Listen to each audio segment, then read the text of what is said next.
Hello and welcome to the Tai Chi Notebook podcast. My name is Graham Barlow and this is the place where I get to interview people worth listening to from the world of martial arts. My guest today is Jess O'Brien, author of the book Neijiaquan and co-host of the Neijiaquan podcast, which he runs with Isaac Kamins. Since 1999, Jess has studied extensively under BK Frantzis. Over the years, he's also trained with other preeminent internal martial artists like Luo De Xiu. He's been active in martial arts since his teens.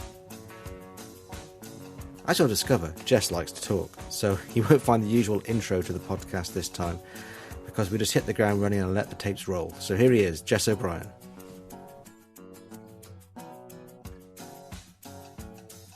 So I'm just going to use the audio of this. No worries, yeah. So I find it better to talk to people when I can see them. Yeah, agreed. Yeah, so it doesn't matter if you do rude hand gestures or whatever, because it won't matter. Okay. I'm sure audio's best. That's my preferred. I like to listen to podcasts. I don't really want to watch on YouTube people talk usually. Yeah, I mean, also you can edit them much easier if it's just audio. That's true, huh? I can take out all the ums and ahs and get a nicer flowing conversation, even though we sound like idiots in real life, you know. Right, exactly. Make it sound good. On our podcast, my buddy Isaac and I have been doing our podcast, and he puts a lot of work into. He's our editor, you know, so I do like sort of the research. He does the editing, so it's good to have a partner on it. We've been having fun with it, and he's it's a pain in the ass, man. That's a lot of work to get a podcast sounding proper, you know. Yeah, well, tell me about this podcast, because you've been doing it for about 3 years now, haven't you? Yeah. No, we've been chugging along. We got third season. Yeah, me and Isaac have been doing it. He's my, good friend from back in the day, and we both, trained together with Kumar Frantzis. So we just decided to take his book, Opening the Energy Gates, which was a big influence on a lot of us, 80s people. And so I decided, I was like, look, why don't we just start with the cover, and then we'll go page by page through the whole thing. And so that was fun because we just use it to riff off and tell our thoughts, and we always talk about internal martial arts together. So we're we've had these conversations for 10 years. Let's just do it with the mic on and see if anyone wants to listen along. So that was fun. We were able to just we end up repeating ourselves a lot, just going page by page like that, but we still were able to, it was just a nice way to draw in different teachers that had influenced the set, or our knowledge of the history of what was going on, but also, a lot of practice advice. Isaac especially trained a lot with Kumar, so he could give a lot of insights into that set. And it's a pretty cool set too. So it was fun to just break it down on every possible level. And we're like, okay, now we don't really need to talk about that one anymore. I think we did 36 episodes on one Qigong set, which, might be slightly overkill, but it was a lot of fun though. Yeah, I did a bit of research for this because I'm not really that familiar with Bruce Kumar Frantzis' system. I've seen little clips of him for years. Sure, no, he's been around forever, right? Yeah, he's one of those early pioneers of the 60s and 70s going to the East. Is the opening the energy gates the bit where you do the cloud hands, swings?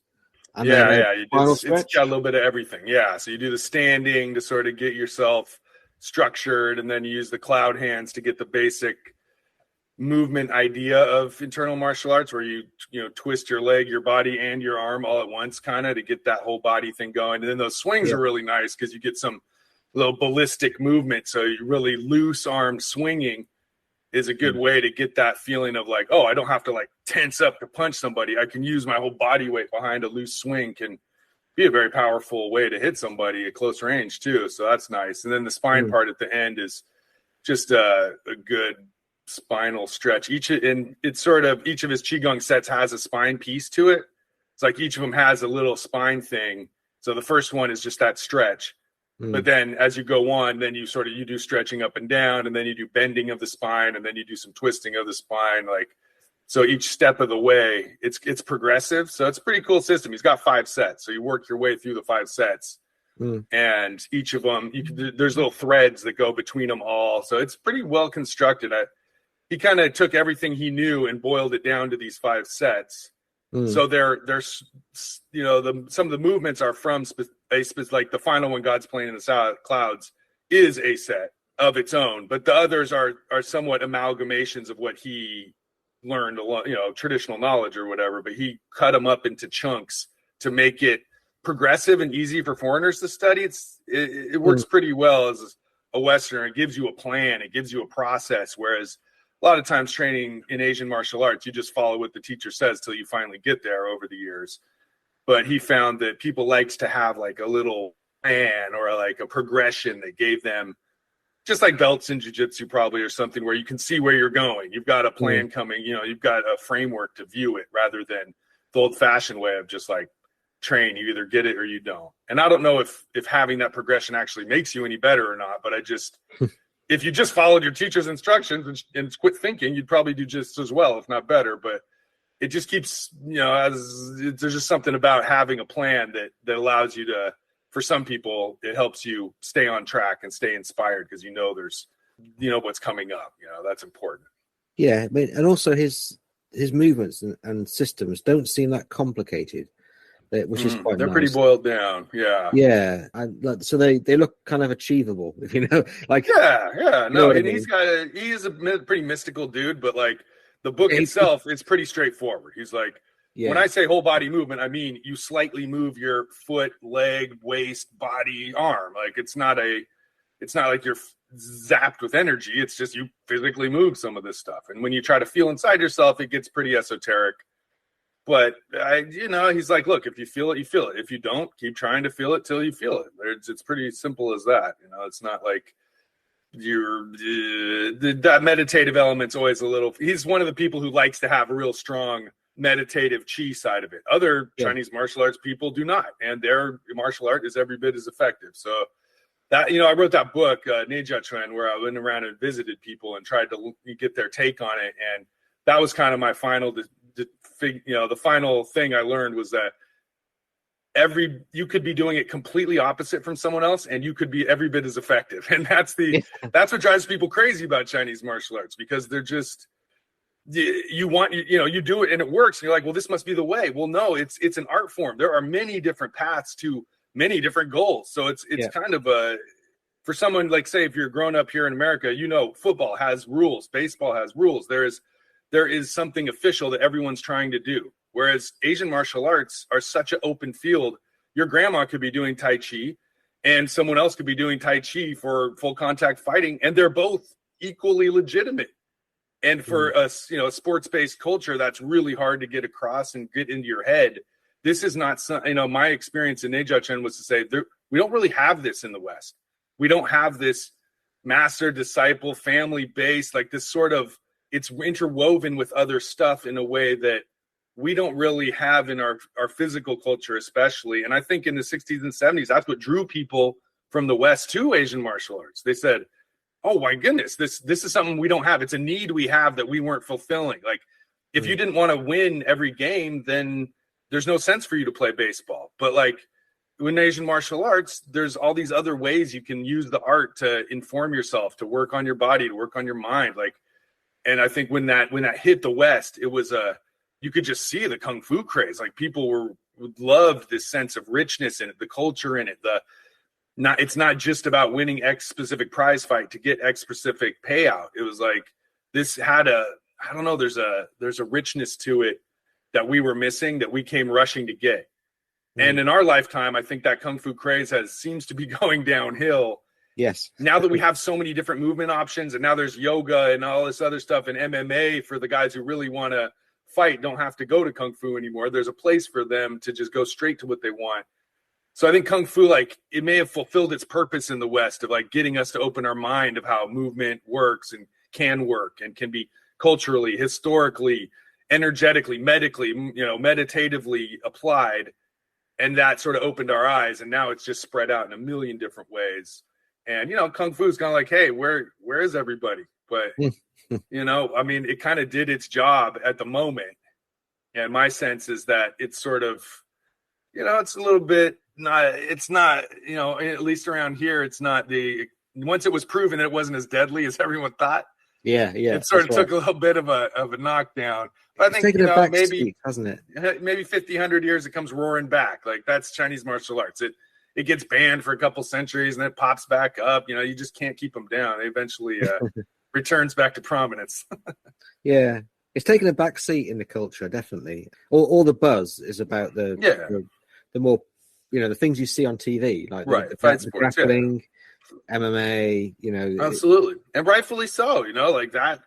Kung Fu had its time in the sun, and then the bubble got burst, which, as many people will say, that was the best thing that could have happened to Kung Fu. Now, we got to look back at what we do, and you can't just put up, my martial art is devastating and deadly anymore. Like, yeah, that's right. So you have to look at what the other things the art has to offer, and hey, it can be great for self-defense, obviously, and people use it for fight sports as well, but there's all these other aspects to it that need to be developed and understood and applied. And that freed us from having to be too deadly to spar. Now we can spar with everybody else anytime we want, and there's no pressure. I don't have to use Dim Mak to kill every opponent. Like I can be a normal guy and learn and lose a match and learn from that, you know. And I think that's important. So I think that fight sports revolution definitely shook up the Kung Fu world in a, you know, it had positive and negative effects, but overall, the health of Kung Fu realism can't be a bad thing, right? Like. No, it's right. But equally, I think there are people. I'm thinking about my teacher. You know, who trained in the 80s quite intensively, and you know, he's pretty damn deadly with his kung fu. Sure.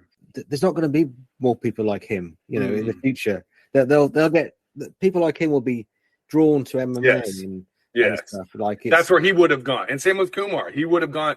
He just wanted the best thing he could get because he wanted to win, and that as a young man, that's all that he cared about. And with the people he ran across were able to do that, so he followed that. But yeah, you would be drawn into fight sports now, and that's how it should be. That's where you should go, probably. How did you meet Kumar and start training?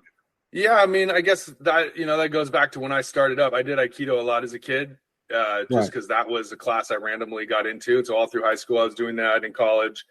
And, but I've always been like sort of a spirituality nerd. Like did religious studies at school, at university. And so I always had interest in Eastern philosophy and religion. I was always reading Lao Tzu and I Ching type stuff. So I was like a prime candidate for Chinese martial arts. And one day in high school, there was a guy in the park who was walking around in these circles doing these pretty cool ass looking moves.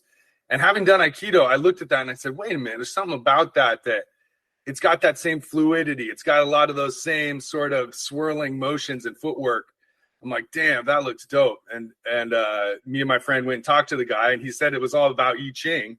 And I was like, boom. I'm like, oh, man, I'm built for this. Like, wait, you can use it to fight too? Oh, my God. Like, now you could embody it instead of just – you could throw the coins and look at the stuff. But to physically do it and connect there was like – just, man, I was a sucker for that. I just jumped right in.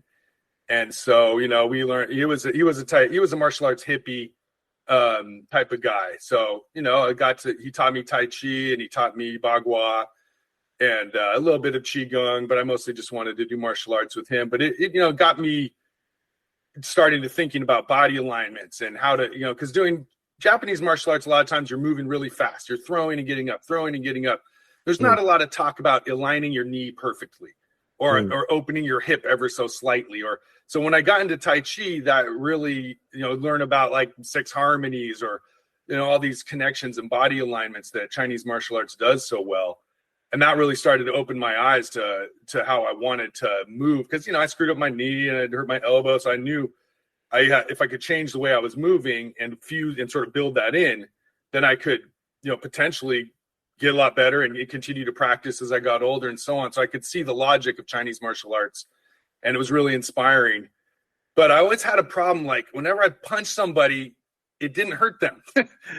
My punch would my arm would fold, or, I'd shove and I'd fall back. And I was just like, I'm not, I was never really a sporting type guy. So I never had that physical strength I never played sports where you knock anybody out of the way. So I just couldn't quite figure it out. I knew the movements and I knew some applications and push hands, but I just couldn't ever really I knew this wasn't going to work if I actually tried to do it.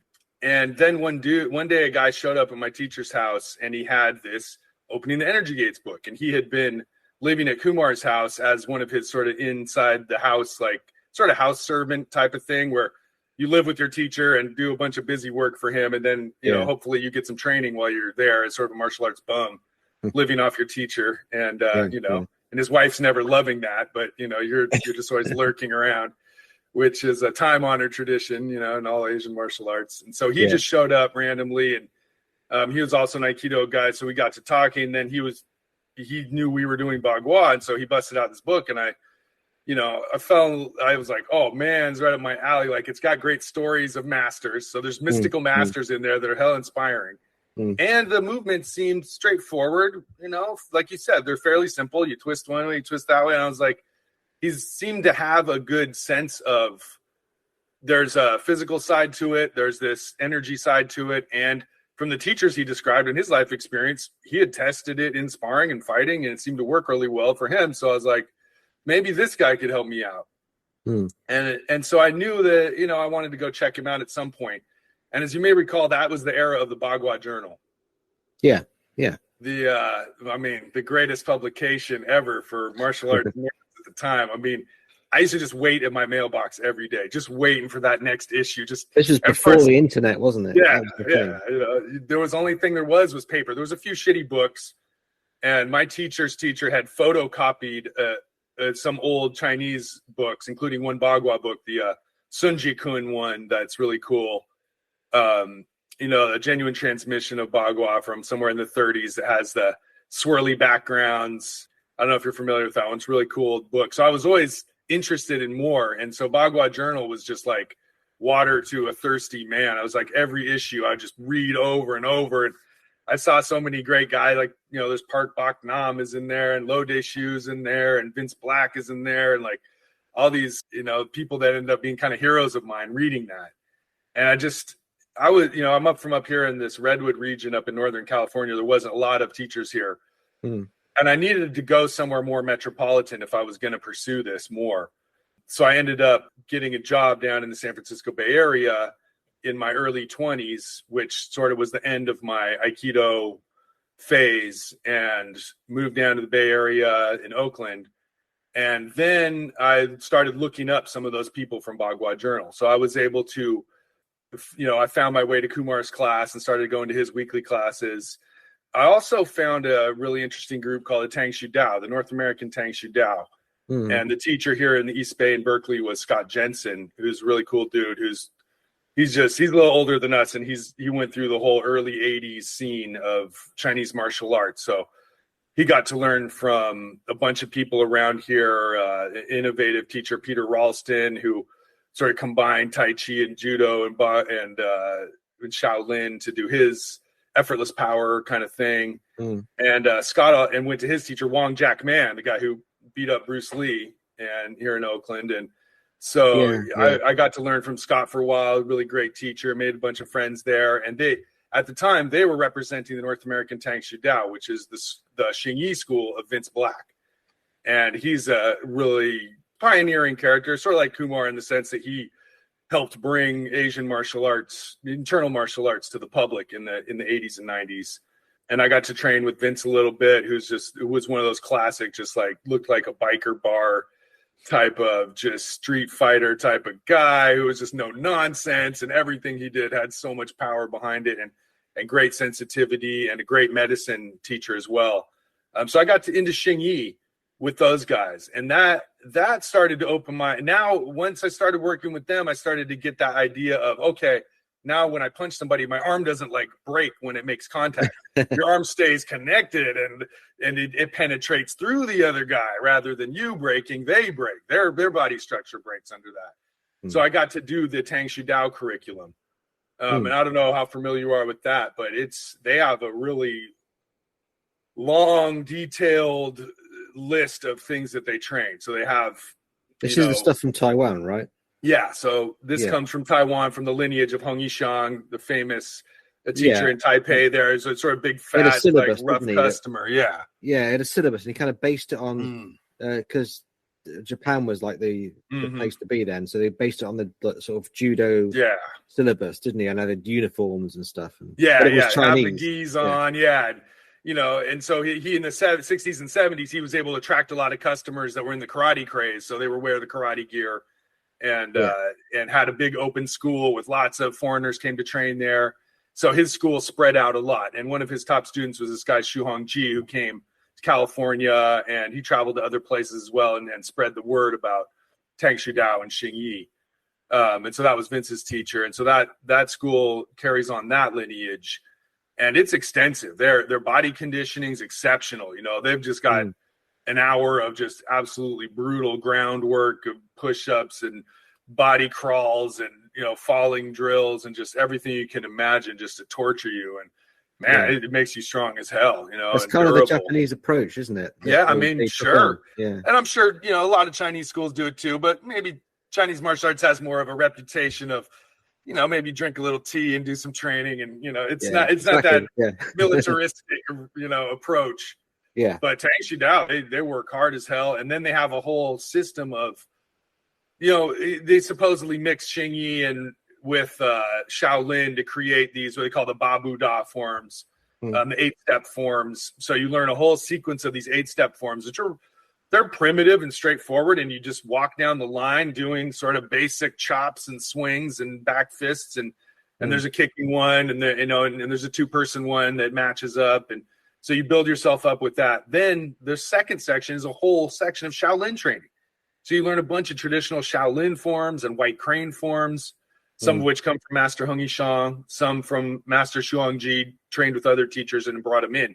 So you train through 2 full, pretty much years before you even start with Santi or any of the traditional Xing Yi training. So the third level is the Xing Yi training, and they incorporate the Tiangang, which, if you know Gao style Bagua, it's these really low squatting heavenly stems. Yogic type, the heavenly stems. They're kind of yogic, moving yoga kind of. They really work your hips and your torso, and so they incorporate that along with. Now you start with the 5 elements and the training like that, and then move your way to classical Xing Yi. So you do a whole preparatory program, and that's what I went through for a couple of years with those guys. And it was just getting into the Xing Yi when, you know, I wasn't able to continue with that. You know, I always speak highly of their group because another aspect is that they have Chinese medicine interwoven with their school.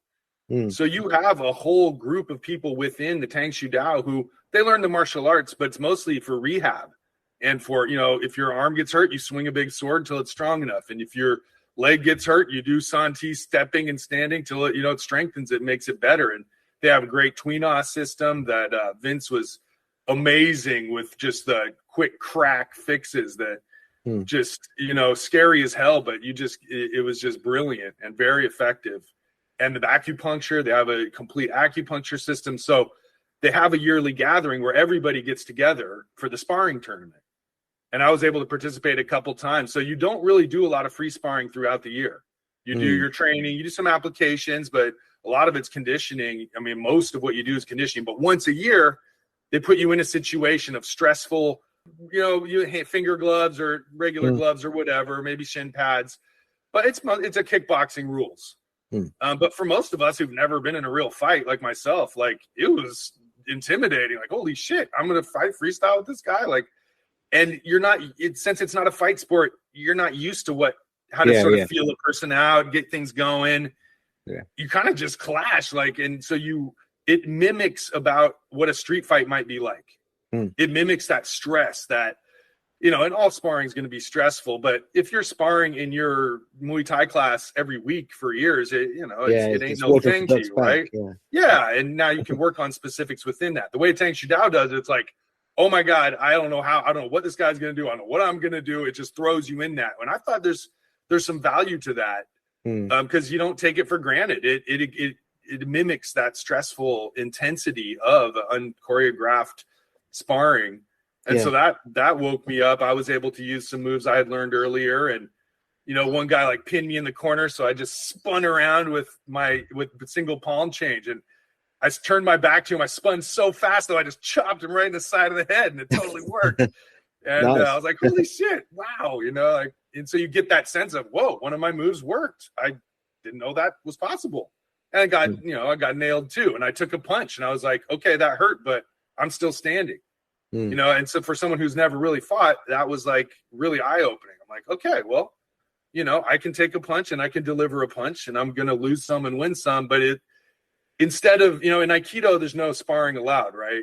They're famous for being so passive. But underneath that is kind of a sense of, oh God, maybe I really suck deep down. I've never insecurity. There's an insecurity there. And when you go to an Aikido class, a lot of times the teacher has to be right, because if you're wrong once, the whole house of cards comes down, right? Without that freestyle sparring as part of it, you can never truly, and I mean, you never can truly know, because sparring isn't fighting for your life, obviously. But at least you'll have experienced. Yeah. You'll have experienced something that is like fighting for your life. Yeah. But when it happens, it's not a complete shock to you, right? Because you've been there before. Right. You felt those adrenaline hormones rushing, and so I think there's a great value in that. But maybe it's not in fight sports, you do it every day. But for martial arts, you may, I've had teachers who said straight up, sparring's a waste of time. That's all it's going to do is give you bad habits. And there could be some truth to that. But that was a guy who had spent his whole life in a gang as a young man, fighting with weapons on the streets, stabbing people and getting cut, sparring doesn't work for you, but like, I'm just a suburban bro. Like I need, sparring's about for me, it might be quite useful. Right. So this guy survived World War II and he's telling me I don't need sparring. Well, you don't. Yeah. And, so for the average Joe, something like freestyle sparring of whatever kind you can find, preferably some sort of full contact so you get thumped. That opened my eyes to how important that is, and how you don't need to be too scared. Most people you spar with you're not trying to win the UFC. You're just trying to test yourself against equal level bros who are average guys like yourself. So, if you get outclassed, you're not fighting professional fighters. Right. That's a different level, right? It's like, I'm not going to throw the football around with an NFL player. That's not going to happen, but you can play with other guys your level, and and you can both learn a lot from it. So that helped me sort of orient myself to that, coming from the Aikido background. But another thing that was wonderful about that sparring is there was a whole row of Chinese medicine people who are boiling the dit da jiao, and they've got all their needles all laid out. And so you walk off after with a sparring injury right into their hands, and they start, if our elbow's dislocated, they pop it right back. And I had gotten this huge purple lump on my shin from clashing shins. And so I walked over to the medicine table and I'm like, I'm screwed up. And they're like, oh, great. Come on over. And so like, they just poured the hot dit da jiao of a huge bucket of it. Dip your leg in a bucket of dit da jiao.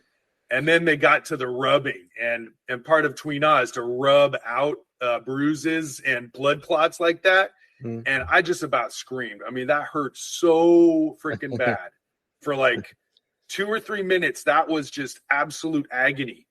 But then immediately afterward, it felt great. And the lump was gone, and all that blood was spread out and broken up and like spread out all along my shin. Instead of being concentrated, they'd, broken it up. And within a couple of days, it was completely gone. Whereas if I had just left it there, it would have been, maybe even a month of having this sore bruise. And so I thought that was genius. Like, what a great idea to have your medicine training at the same time as your sparring. And like, the people who spar don't have to do the medicine, the people who medicine, or you can do both. And, I thought this Shu Hongji's idea, I think, and I thought there was some brilliance to that. It just creates such a center for such especially for Master Hong Yishang in the Tang Shu Dao school. He was a Tuina guy, a body worker. So body work and Xingyi are deeply fused together in that school. And you use the Xingyi as body rehabilitation and, training from injuries. They'll prescribe specific sets or movements to do to help you. And Tom Bisio has a lot of that in his book with the tooth from the tiger's mouth. Yeah.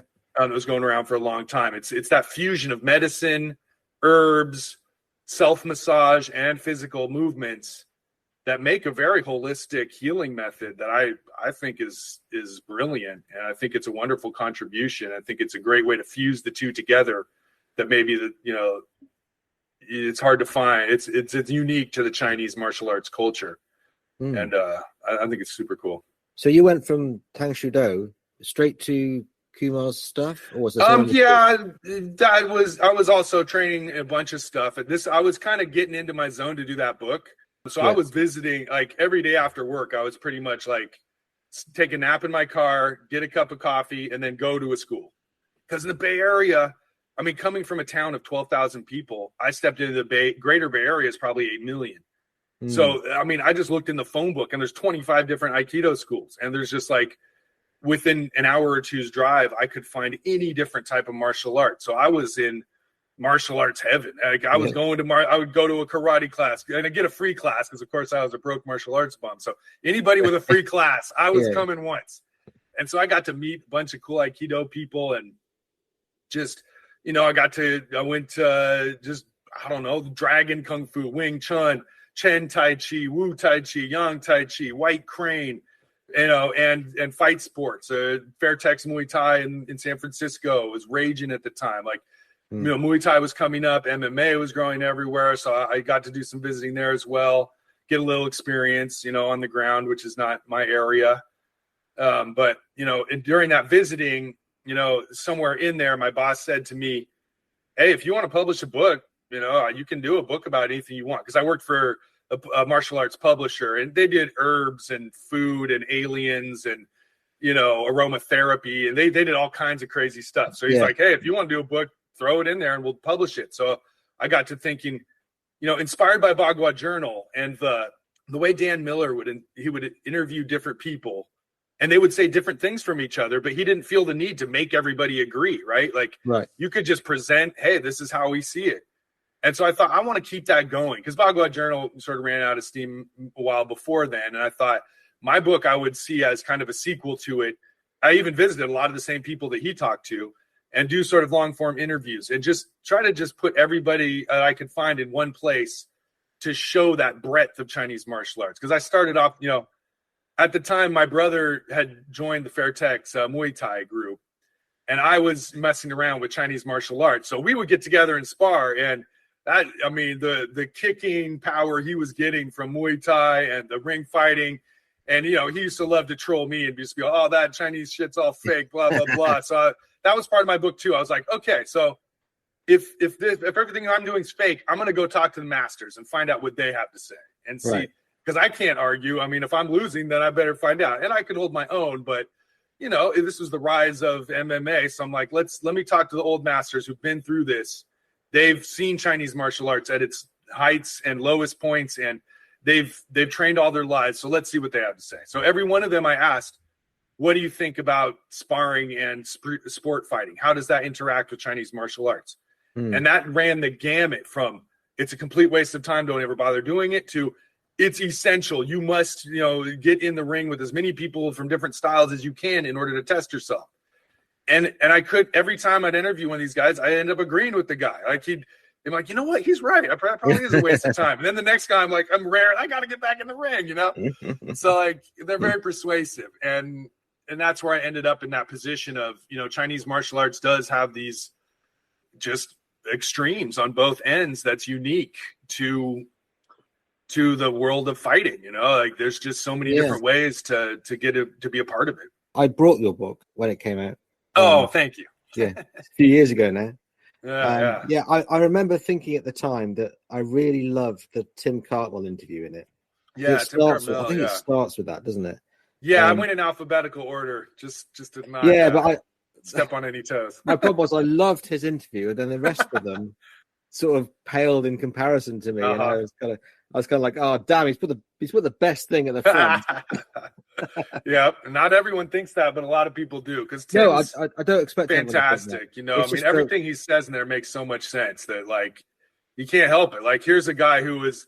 What's awesome about Tim is like I went to visit him in Southern California, which I don't know if you've been, but has a reputation for being sort of the world of superficiality. It's like movie stars. Yeah. You've got to look good. Your car is your identity kind of place. Because I'm from Northern California. We're the more thoughtful. We read books. It rains. Okay. So that's I don't know if there's a sort of a rivalry there or a clash there where they're sort of, all about the superficial or so on. So, Tim Cartwell lives in this world of meatheads and athletes and the world of competition and MMA and like you do Brazilian Jiu-Jitsu.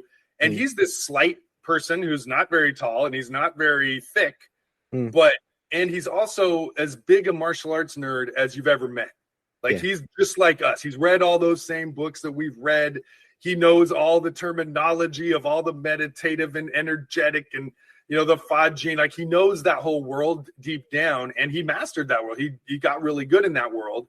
And then he took that training with him into the world of the mainstream, where people don't care about Jing Qi Shen and, all these type of concepts that we're immersed in Chinese martial arts. And he doesn't even bring it up. He doesn't, and he'll be doing stuff directly. He'll be doing takedowns and, standing grappling directly from Bagua and Xing Yi in his classes. And his students don't care. They don't know, and it wouldn't matter to them. And he's incorporated seamlessly into that world, sort of like you do. And you bring those two sides together, and it works great. And they inform each other. You can learn a lot from Chinese martial arts about structure and balance and mind and energy and stuff that could help you in the world of grappling and sport fighting.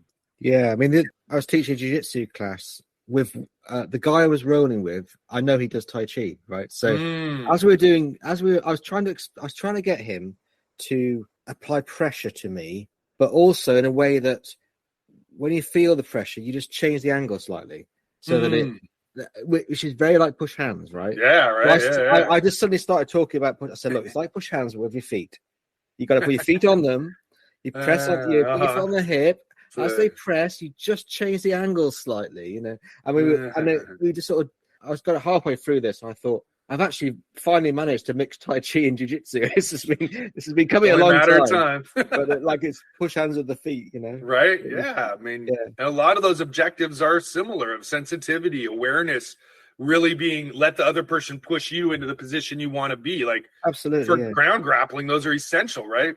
Yeah, but no one in Jiu-Jitsu talks about it using those terms. Just that I know those terms, and right. But for me, it's like Jiu-Jitsu just felt like the natural evolution of Tai Chi. I didn't. It didn't feel like I was giving it up and doing something different. Right. Your training's just continuing. Like, my training's my training, right? And sometimes I'm standing, sometimes I'm on the floor. It's just sort of follow through. Yeah, I think that makes sense. And that gets into the whole question of like I was talking about earlier, of like fight sports versus traditional martial arts. And ever since the internet was invented, this has been a debate. And, if it works so great, why aren't you in the UFC? Or you UFC meatheads will never be as deadly as us. And so there's that clash. The UFC helped solve that. Most people are over it now, but there remain. I came up with a distinction that I created that I think, after all my sort of traveling and meeting and training, I came up with 3 different types of what we do. There's sport fighting in all its different realms, where there's a prize you can win and a goal you can reach.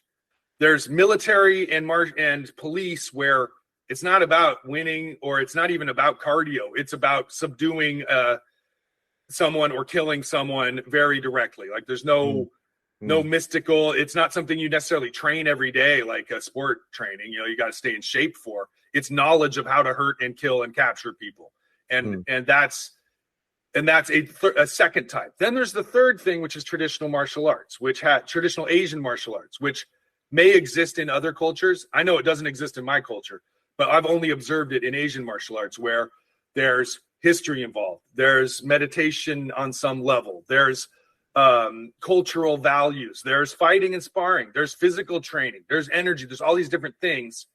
And so I tried to create a Venn diagram. Those 3 circles all meet in a fight. You can fight at any different rules, any different styles.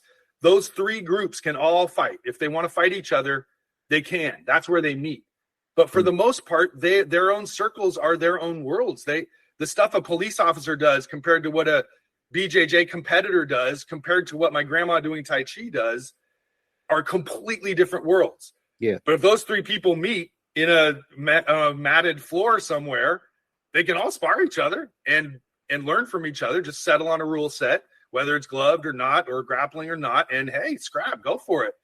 There's so much to learn from each other in that environment. But aside from class and fighting together, the worlds are quite separate. Now, I think you could create different bubbles. Like, it doesn't have to just be 3. But that was the way I ended up trying to make myself make sense of it, so that you don't have to argue whether Tai Chi works in UFC or not. It's like arguing whether, me painting a picture is going to work in I don't know, driving a race car. Like they're just different worlds. And, I mean, maybe an audience could be the place that observes a race car and a painting. Anyways, that's the analogy's falling apart. But that was my 3 circles Venn diagram attempt to try and, because the thing is, if I meet someone who does sport fighting, I could spar with them and they might kick my ass, but I know what they're doing. They know what I'm doing. Like, and if I meet a police officer who's got a killer joint lock, hey, I know a little joint locks too. Put it on me. I want to try that out. Like, so we can interact with each other, and a lot of things look similar, but they do seem to me quite different worlds. And that was confirmed when I was doing my book of just the diversity and so many different things involved in Chinese martial arts. It's just a whole world of its own that people, I think as a foreigner, as a Westerner, I want them all to make sense. And it just doesn't. You can't make Chinese martial arts make sense. No. Every school has its own reason for existence, and they don't all align. And most don't. So you've got to just accept that and accept it as an art form as opposed to a sport form or a war/police. Well, I don't know what you think about this idea, but there's quite a lot of evidence that these things weren't created as martial arts. They were actually an art form. They were it was either a religious sort of like spirit possession. And are you even talking to Scott Phillips? Yes, we are. Yeah. No, yeah. I've met Scott a few times. Yeah, me too. No, he's an interesting cat. And he brings up the point. Religion and dance influence Chinese martial arts massively. Yes. So does warfare and fighting, and so does sport fighting. There's been Lei Tai matches since anybody can remember. So Chinese martial arts has those aspects as part of it, but none of those things define it. It has all those and so I don't know. I just was like, well, that's it. You just got to throw your arms up. I mean, the Chinese culture is a little different than ours. It's got a length to it and a depth to it that, and a literary record going back so far. And, it's just, you got to accept it's a different gig. And that's part of why we as foreigners love it, because it's something there's something rad about it that we love and get addicted to. And once anything is older than living memory, it's impossible to know what the original intent was. Sure. But you have all we've got is traces of stuff. Yeah. What they actually did, who knows? What we do with it today might be different to what they did with it 100 years ago. Sure. But the reality is it's what we do with it today that matters in a way. And there's a connection to that. There's a thread that continues from then till now that I think is pretty cool. I mean, sometimes threads are broken and then rebuilt, but I think there's that longevity to it that adds interest to Westerners who are very much forward-thinking culture of the new and the exciting. There's some of us like that old-fashioned looking back to the past, which, is a sort of Asian culture has a real strong sense of affinity with the golden age of the past. And I think there's something to be learned from how the martial art has evolved over time and sort of those bits and pieces it picks up along the ways. And I don't know. I like the history. I like the old black and white pictures and funky old, books, that old calligraphy that are all scratchy, and you're just hoping to find a secret in some old text. I'm as a martial arts nerd, that's something I'll always enjoy. But we still haven't got back to you meeting Kumar yet. Oh, okay. Yeah. No, for sure. Yeah. Like I said, reading Bhagavad Journal turned me on to all the different people I ended up meeting. And and Kumar is teaching nearby. So I went in to get involved with him, learned the Wu style, Tai Chi from him, met a bunch of his students. And in 99, I went to his Wu style training. And, Kumar's been teaching a long ass time, and he's been a traveling teacher since the 60s. So he has students pretty much all over the world, but, primarily in Europe, UK, USA. He had schools in New York, in the Southwest, in Colorado, New Mexico, California. So he had built this sort of, by the time I showed up, there were probably 150 people at this training with all different levels of expertise. And there were people who had every bit as much, they were masters in their own right coming to this because they, Kumar's got a lot to teach and he's got a lot of charisma, and it's not like they were unconfident in themselves, but they knew he had something, that spiritual side to it that they wanted to dig more into, and had known him as a younger man and respected his martial arts. So it was a unique situation where normally there's just one master at any given event that you go to, right? But at this, I was meeting people who had decades of experience and were doing push hands with me on the side and showing me stuff. So I was able to interact with a ton of different people, which I thought was really cool. That's a side of his school, especially at that time, where there were very competent martial artists coming to train. And so I was able to make friends with a lot of them who've been mentors to me ever since, and some of whom are as older as Kumar himself. And they were masters in their own right, like I said. So I got to, train with a bunch of people, got into his ideas of integrating movement with meditative type stuff. But I was, and that was still at the stage of wanting to figure out how to make it work. So, I was always whenever I was able to train with him, and he had taught a weekly class and then summer retreat. So, I did his weekly classes for a couple of years until he quit doing that. And then I would do his summer retreat every summer for about 20 years. I was as a young martial arts nerd, I started in the back of the room, but over the first couple of years, I started moving forward, and I met my friend Isaac, who had been a lifetime student of Kumar. So I got to, through him, sort of come to the front and start volunteering to be the dummy. Yeah. And so he would say, here's this martial arts move. I'd say, okay, I'm coming up. Just run up to the front and be the guy to take the hit. And that was a way that, in Aikido, I learned early on that when the teacher demonstrates, you sort of try to boost your way to the front so you can be that person. You can experience it. And a lot of times it's painful. But they usually stop before hurting you too bad. So it's the best way to learn is to be in the front, to take the hit, and sometimes get in over your head. But I learned that lesson in Chinese martial arts. Always volunteer, always be the one to be the demo dummy. And so from Kumar, I was able to just get absolutely thrashed within an inch of my life. And it was one of the first times I felt someone using these sort of soft power. Right. And really impressed me with his ability to apply. Because a lot of us, we learn some Tai Chi and some soft movement, but then when it comes to a clash, we just, tense up and just start swinging as hard as we can. Like, that's only natural, right? Yeah, yeah. But what he did was so fluid and so liquid and so soft, and he was able to just hit with just so much force from such zero range with such easy, natural, you would just say intuitive motion. So everything I did, he could catch in a net and then just bring it swinging back like a hammer. And man, he just gave me a beating. And since I was Aikido guy, I knew how to take falls.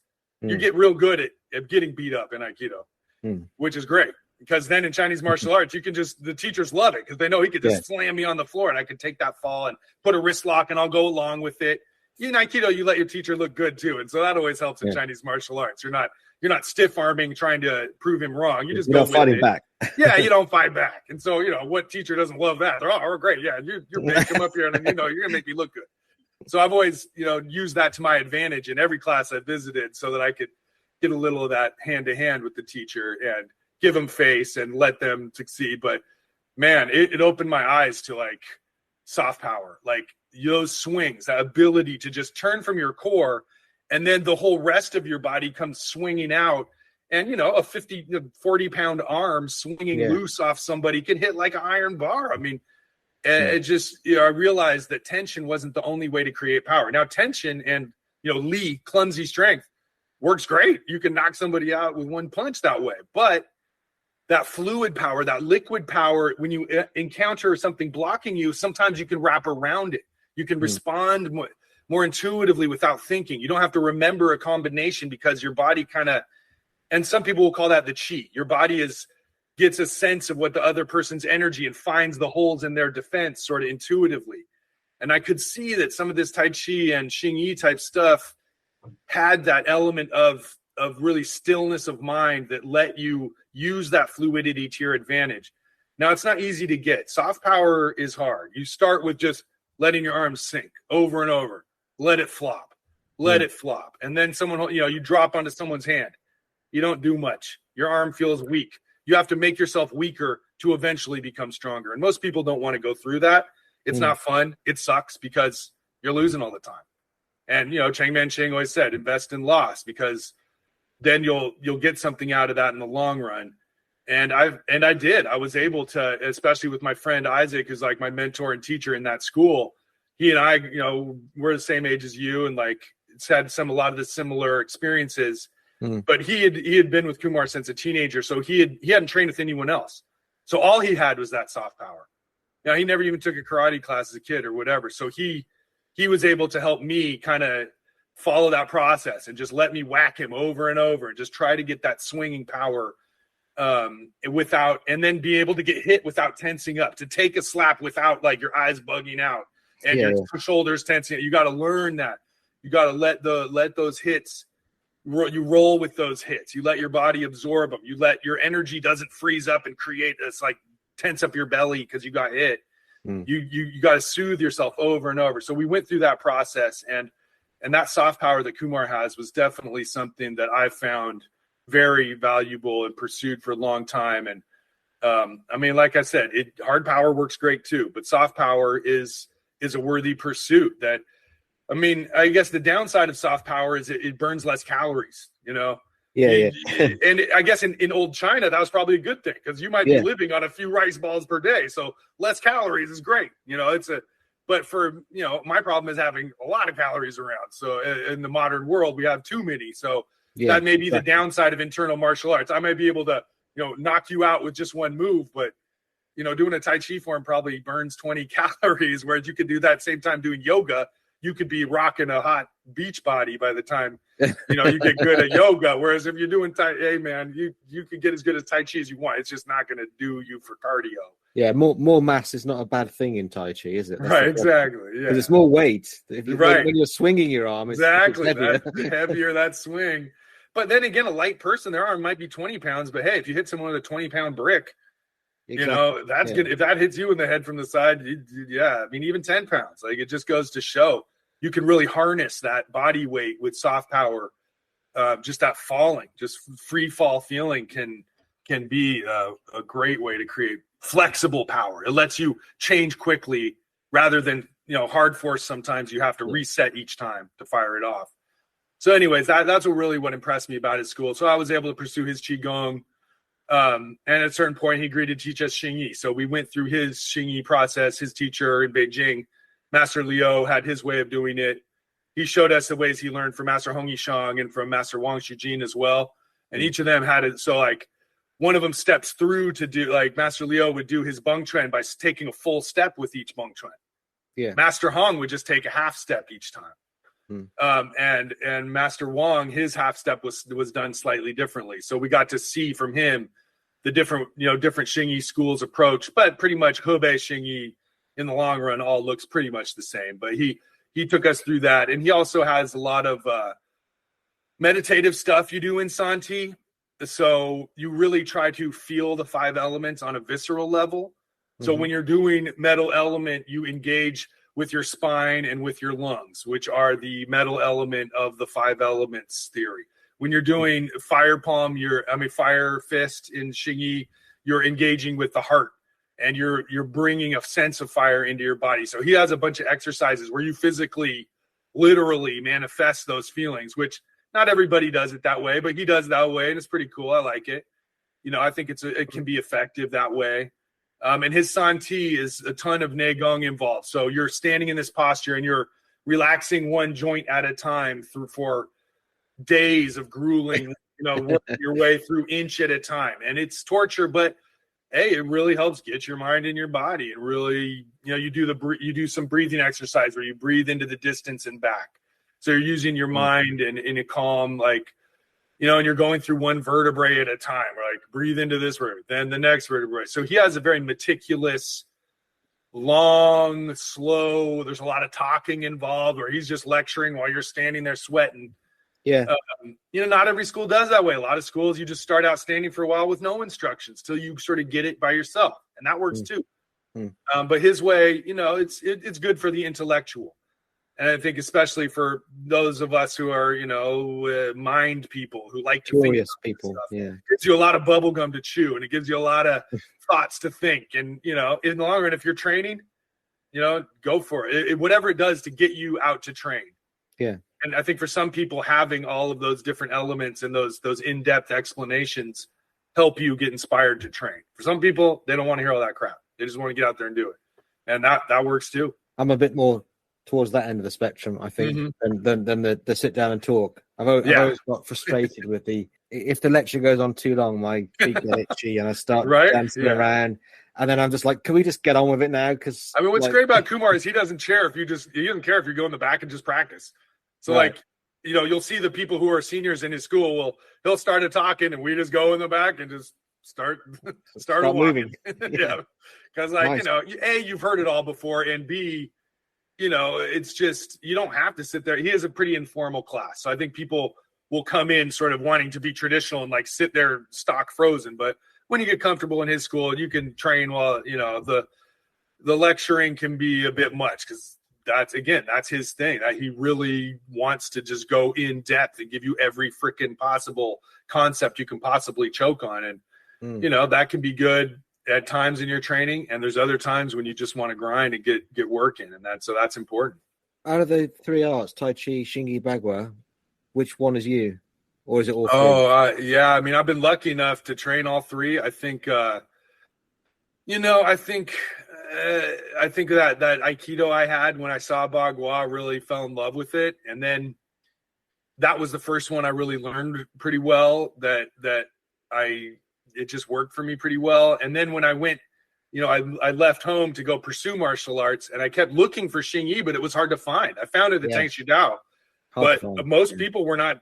I kept finding Bagua teachers. I would run into people who do Bagua, and so I was like, maybe the universe is telling me I need to, Bagua might be my thing because I just keep running into teachers who keep showing me killer stuff. And Xingyi I eventually did find, and I got to do some real quality time learning it and really informed. But then again, without Tai Chi's insane slow focus on body alignments and mechanics, I feel like I wouldn't have been able to get as far in the other ones, right? Because, that there's something about that Tai Chi meticulous just sensation of all the different ways, like getting all your knees and your elbows and your hips all straightened and connected well, really informs you. And then you get that power training in Xingyi that is so straightforward and just like you're a rolling ball knocking them out of the way. That again, so I think there is something brilliant about the three of them and the way they inform each other that, these guys in the 20s in Shanghai and Beijing, they were creating these relationships and bringing the schools together. And I think there's something brilliant about it because each of them share qualities, but each of them has a quality they do better than the others that, I mean, I don't think if you do all three, you'll never quite get as good at any one of them. That's the sacrifice you have to make, basically. Yes. But as a martial artist, there's something really powerful about getting basic training in all three that informs the others. So there's something really great about that, if you ask me. So, what's next for you? Is the podcast going to continue for a good while? Oh yeah. Yeah, we were having fun with it. I mean, we figure we'll do it as long as we feel like we have something interesting to say. So, we did a set. We've always been interested in Kumar's last teacher, this guy Liu Hung Jae. If you look in the Power of Internal Martial Arts book, he does a lot of biographies. And this guy he's born in 1904, right after the Boxer Rebellion, and he's born during Qing Dynasty, the end of the Qing Dynasty. So this guy, and he lives till 1983. So or 1983, somewhere around there. So he lives through all these different eras of Chinese history. He lives through the warlord period, the early republic. So he's this really interesting character to me because he was standing there during a lot of the things that happened, and he was from a wealthy family, so he was able to get in with this Bagua group, and he met some of the guys that I was reading in Bagua Journal were these famous names of. Cheng Yulong, the son of Cheng Tinghua, was an elderly guy that he bowed to as a teenager. Right. So he's got this connection to someone who learned before, in the 1800s. So, and in the back of that book, he gave Kumar a list of his teachers and the lineage of the teachers. So in our second season, we decided, okay, what we'll do is we'll track and look up all the information in English that we can find about each one of these guys that Master Leo lists. Right. So he talks about Cheng Yulong and Luo De Xiu, the guy who created the 64 straight line forms. And he talks about his Xingyi teacher, Iron Arms Li, who was the direct student of Yin Fu. And so what we did is we went and looked up all, Bagua Journal was, inspired us because a lot of those bios are in there that Tim helped translate, that Dan found and put in the journal. And then there's books that have been published in English since then, in English, and also articles online. So our whole second season was about looking up masters of Xingyi and Bagua. And so we did 8 episodes on Neijiaquan and just trying to find any story we could find, especially fight stories, even though there's not very many. They're mostly stories about Neijiaquan, the founder of Bagua, are primarily meditation stories. Like a lot of them start off with him dozing off in a chair, it's interesting. Or he's a waiter, and all this stuff. Like there's all these just weird bits and pieces. And we went in Sun Ludong's book. He mentions Cheng Tinghua a number of times in there that I sort of glazed over when I read it earlier. So we took out some chunks and we said, well, what exactly is he saying here? What was the advice that Cheng Tinghua gave him directly to his face? Like, I'm curious. Let's dig into that. So we did Xingyi and Bagua Masters in that. And then this third season, we decided to go with the Tai Chi lineage of Liu Hongjie. And again, I worked in martial arts book publishing, so I've got a big collection of books. So I just took down everything I could find off the shelf that mentioned, say, the Wu style founder, Wu Jianquan. And so if I find a paragraph about him, we would use that in the podcast and compare how different bios spoke about him and what he was good at, and different schools mentioned different stuff. So again, using that, letting the words speak for themselves, and then we throw in our 2 cents, what we think, which you can take or leave, but is just sort of the springboard for really using the literature in English, again, which is only a fraction of what's available in Chinese. And then we worked our way through some Tai Chi classics and stuff that was pretty cool that, I've read over the years, I feel like I knew, but then we went one sentence at a time and really dug in. And that was really fun because things I just, again, you gloss through the 13 songs or whatever, yeah. I've heard it all before. But when we went through it one by one, it was fun to really come, and say, am I embodying any of these principles? How do I do this? Am I actually doing any of this? We've been having fun with that. And then we've got a 4th season in the works that'll hopefully be of interest to people. But, we've gotten a lot of feedback. People enjoy it. What I didn't want to do was have just a bland podcast of how do you be faster in martial arts, or how do general, how do I kick? I wanted to get specific. What did Master X, Y, or Z say about X, Y, or Z? I want names. I want dates. I want who won this match. I don't want to just have another podcast about, how do I do a more effective wrist lock? Which is cool and all, but it seemed kind of bland. I just wanted to get down and dirty, exactly who said exactly what, and put it to the test. Is it real? Did it work or not? So we've been having fun with that, and we've, we're good friends. So we've been, like I said, we've been talking about this stuff for years together. So we've got some key points that we want to talk about and develop. And so it's been fun. It's COVID and stuff. We weren't able to hang out as much. So it's been nice to keep my friendship and going by, this podcast stuff has been a way to just keep in touch. And we've been interviewing other teachers like you've been doing as well. And old friends who have good stories from the old days that have been fun to record and we focus it mostly on Kumar School because that's what the 2 of us have done together. But we'll be branching out into other areas that we have some knowledge of that'll be fun to explore. And I don't know, we wanted to interview some older folks to try and preserve some of that sense of what was Taiwan like in the 70s. What was the New York martial arts scene in 1966? And some of these guys are these sort of boomers. We wanted to get them on the record because we don't have forever, and shit. I just turned, we're 50 now, man. Whoever saw that coming? I know. How did we become seniors? You just don't quit. If you don't quit, you end up being on one of the few people left. There were all these more qualified people when I started, but most of them found something better to do along the way.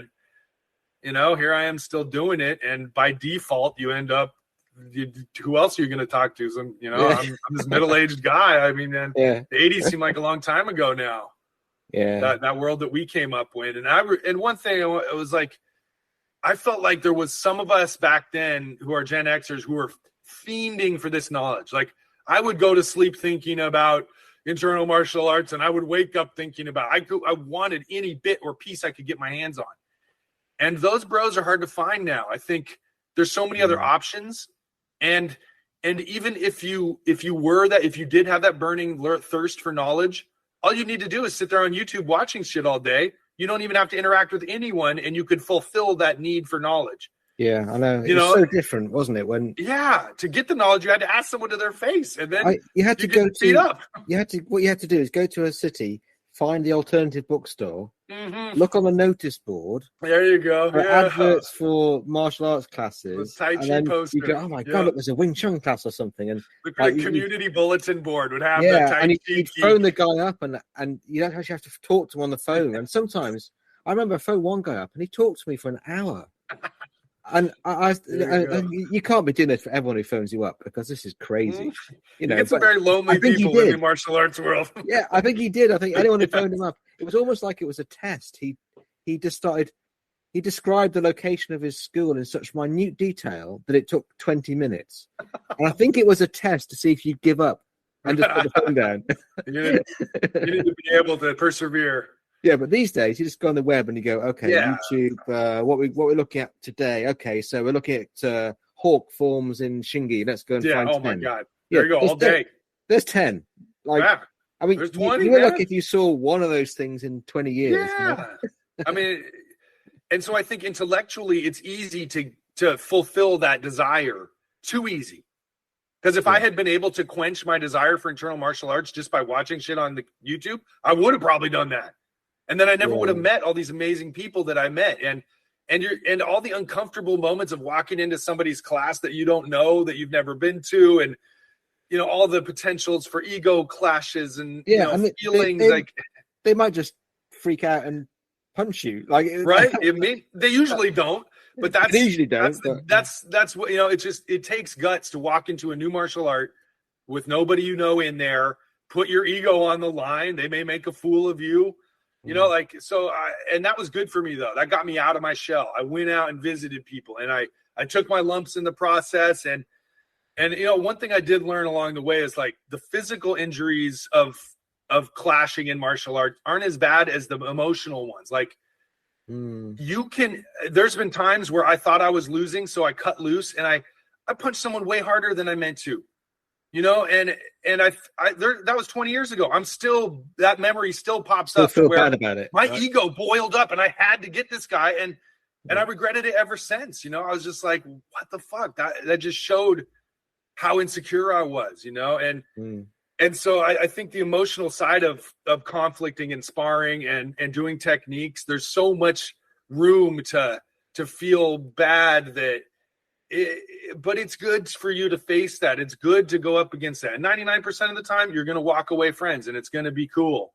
Yeah. But it puts, and the same thing goes in fight sports too. You go to a new jiu-jitsu gym. Hey, you walk in with your purple belt on. I mean, or what are you going to do? Wear white belts? But they see you're good. So right from the start, you got to dig deep and hey, I'm making myself vulnerable. Yeah, I did. I will learn from you. Last weekend I did that. I went to I went to a meetup of over 40 jiu-jitsu people. As not 40, as in the age 40. Okay. But exactly. It was at a different school. I had been to that school ages ago, once or twice, but it was a load of people. I didn't know anyone at all, Yeah. And then I got there and the guy had said, Graham, do you mind teaching? And so I had to teach in front of a room full of people I didn't know. And they're all experienced, know what they're doing. Because they're over 40, they're all mega experienced. Yeah. There's one white belt, everyone else was a coloured belt, and there were 4 black belts. And one of the black belts had 3 stripes, which means he'd been doing it. He'd been a black belt for about 15 years, Right. So, yeah, it was a bit daunting, but I thought, I'm just going to do it. And I just did it, and it was fine. People are cool. Yeah, and then people were are cool. saying, it was fine. Great job, and so the martial arts world is actually a wonderful place full of super great people. And, you have to make it over that hump. I was lucky when I got to the Bay Area with some friends. We established a sparring group that met on Sunday nights. And in that process, it's the shittiest time to set aside, right? And it's the one time nobody, you got to leave your family at 7 p.m. on Sunday night to go do this. But we were young, so we could do this. And we invited everybody we could find. And nobody came who was great. We were just all average guys. But I got to fight. We got to put on gloves and just spar with so many different people.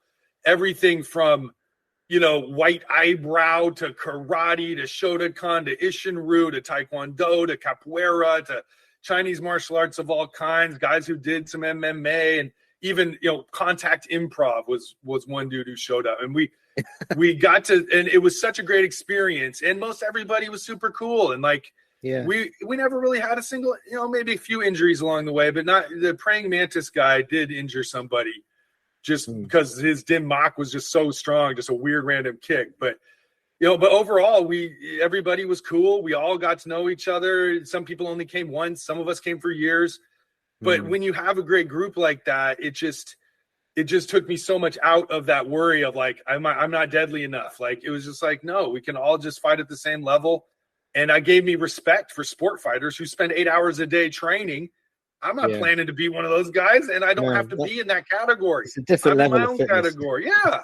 And that's not something I need to be ashamed of. Where back in 1960, if you were a karate master, you're going to knock out a professional sports athlete with one punch. That was the expectation, right? Nowadays we can be more realistic. We can be normal. We don't have to have this hanging over us, this sense that, it's invincible deadly. Somehow. Yeah. I mean, the deadly angle.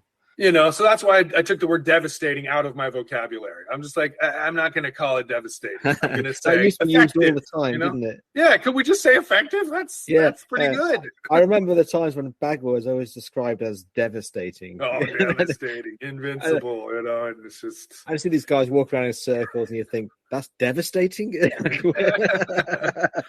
But I mean, when and it took me a while to find some guys who were devastating, and I'm like, okay, now I see what you're talking about, man. Yes, some of them are devastating, but right. I mean, if someone's going to throw you and bounce your head off the pavement, that's pretty devastating, and but again, there's no need for that hype, Yeah, if you can just drop the hype, it's so much better for everyone. And if you're good at any of these things, even if it looks absurd, you're going to get your hands full. I've seen Chinese martial artists whose alignments were completely wrong, whose stepping was completely wrong, whose form was stiff and uncoordinated.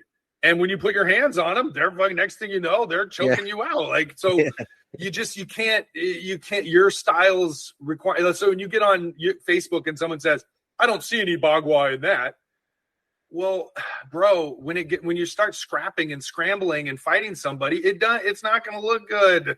It doesn't look like Jet Li. I'm sorry, But you may have done some Tai Chi that informs what you're doing, that gave you a little extra calm, that allowed you to shift a little more subtly, that could inform your whole approach to fighting. It may not look anything like the movements of Tai Chi, but the teachings of it informed what you do, like you were doing in your grappling. You're not doing high pat the horse, but those principles of awareness and smoothness and calmness, can inform anything that you do, whether fighting or life or in general. So, I think that's the beauty of where we are now. Chinese martial arts, we can be more realistic, and we can see how it informs all the different parts of your life without it being this deadly thing that is just the most invincible thing on the planet. So you have to walk around scared that someone's going to try to test you and make you prove that. You can just be you. It's cool. Yeah, that's cool.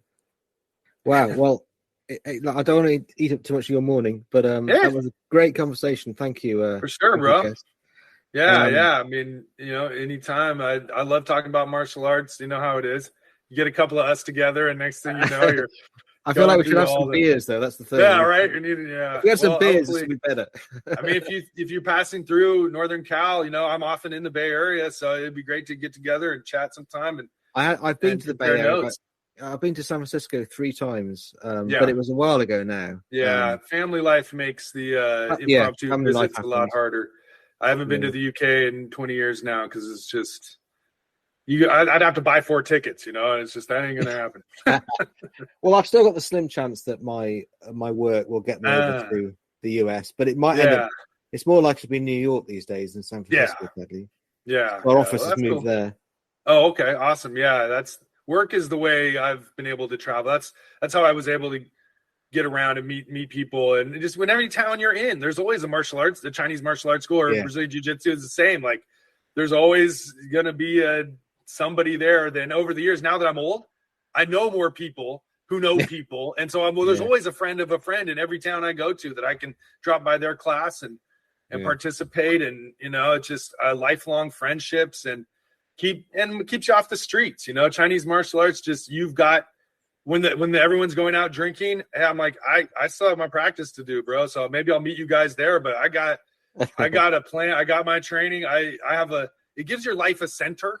Yeah. And, everyone needs a center. There may be better centers, maybe like focusing on the stock market. I could have put all this time into that and be rich, but I'd rather do this because it's like it fulfills you it gives you friends to train with. It gives you physical stuff to do, keeps you in shape and keeps your joints mobile. I mean, and it's fun.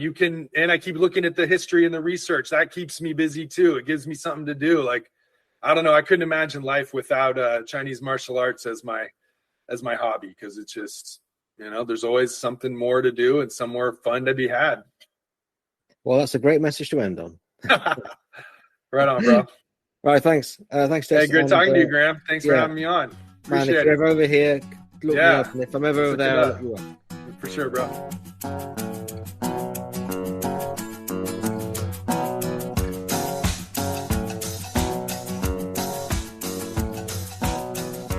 Find out more about the Tai Chi Notebook podcast at www.thetaichinotebook.com.